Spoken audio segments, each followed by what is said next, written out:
There are two major ways that you can pay off debt. You don't have to use debt consolidation. Forget about debt settlement. You don't have to work with another company to pay off your debt. In this video, I'm going to be talking about the difference between debt avalanche and the debt snowball methods and how to figure out which one is right for you. Hey guys, it's Justine with Debt Free Millennials, the channel to help you crush your debt and live payment free. If you are into that lifestyle of owing nothing to nobody, then you best subscribe to the channel because today is all about DIYing your debt payoff. This works for credit card debt, student loan debt, car loans, personal loans. It works for just about any type of debt that you have so that you can pay it off quickly and get back to living your best life. So there's really two major ways that you can do this on your own. The first is the debt avalanche method and the second is the debt snowball method. But before you can figure out which method is right for you, you really have to figure out exactly what kind of debt you're working with.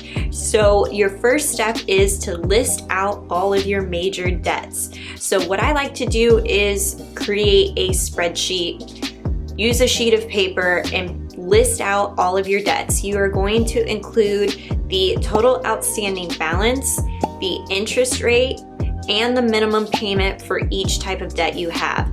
Then you can start rearranging them to figure out which method is right for you. Okay, so the first method I'm going to cover is the debt avalanche method. The debt avalanche method is listing your debts according to the highest interest rate and paying off the debt with the highest interest rate first.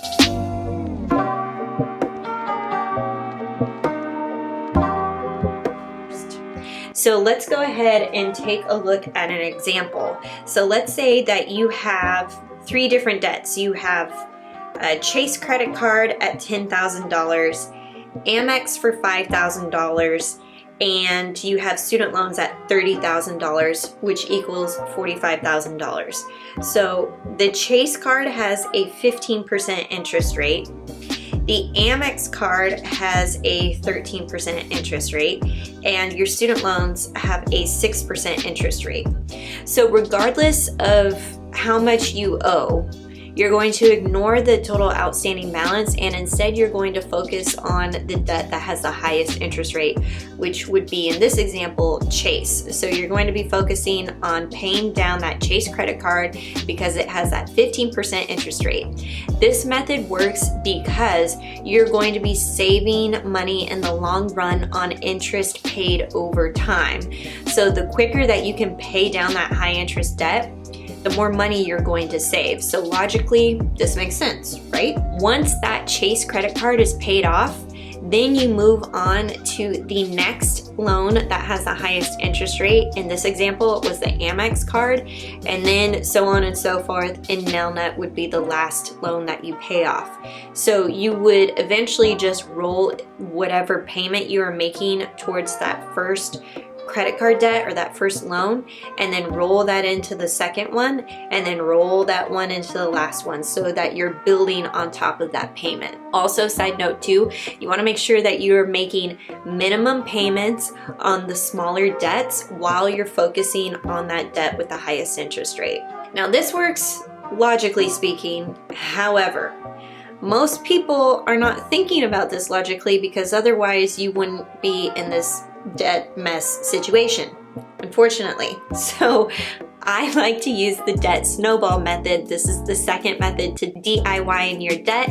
And what this does is it focuses on the smallest outstanding balance and you are going to pay that off first and then you are going to work in reverse order.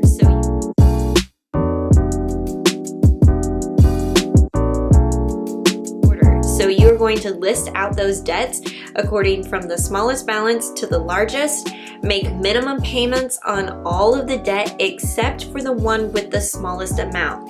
That one you are going to focus on putting all extra income towards that smallest balance until it's paid off. Then you're going to snowball, cold weather analogies, guys. You're going to snowball that payment into the next smallest outstanding balance, so on and so forth until all of your debt is paid off. This method completely ignores interest rate. You cannot look at interest rates in this scenario. The debt snowball method works on instant gratification.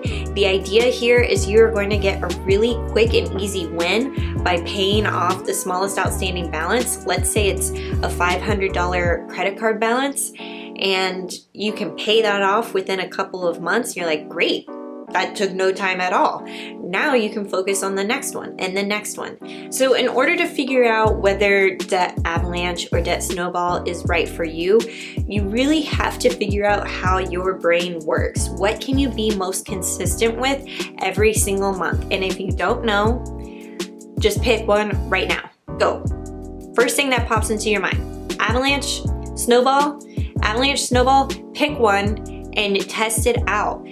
Try the avalanche for a few months. See after, 3 months or so, are you still into this debt-free journey? Are you still feeling motivated? If not, then you may need to switch over to the debt snowball method and focus on that.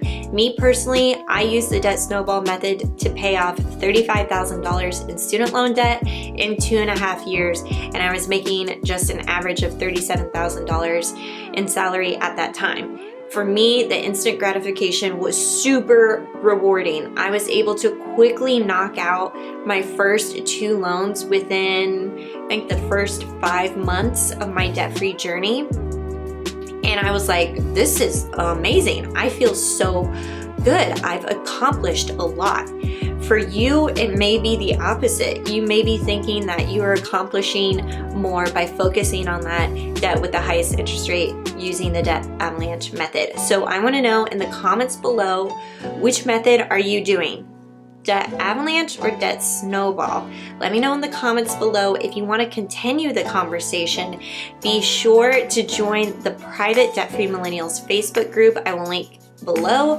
There are thousands of millennials inside of that group who are working on their debt-free journey, and it could be really supportive to you. For more debt-free tips and how to live a debt-free lifestyle, be sure to subscribe to the Debt-Free Millennials channel.